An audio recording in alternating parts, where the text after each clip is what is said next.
Nosotros hemos puesto encima de la mesa política de vivienda.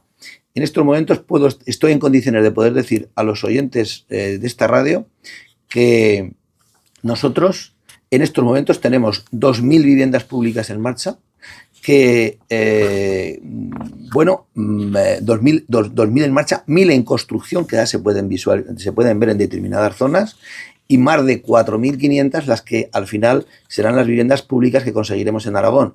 Fundamentalmente vivienda pública para mejorar la oferta y para pretender que efectivamente aquellas personas que no pueden adquirir vivienda puedan entrar en el régimen de alquiler.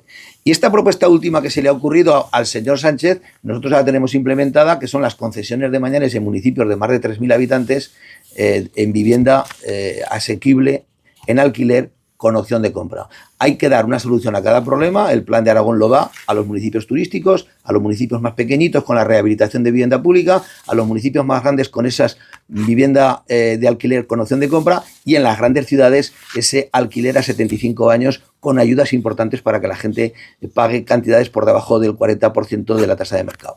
Esa es nuestra propuesta. Nosotros estamos llevándola adelante, estamos dispuestos a hablar con el gobierno, no tenemos ninguna dificultad de poner las cantidades para el plan estatal que el gobierno habla, porque Aragón ha hecho los deberes, va por delante y va en estos momentos a la cabeza de la clasificación de vivienda pública en España en relación con los habitantes.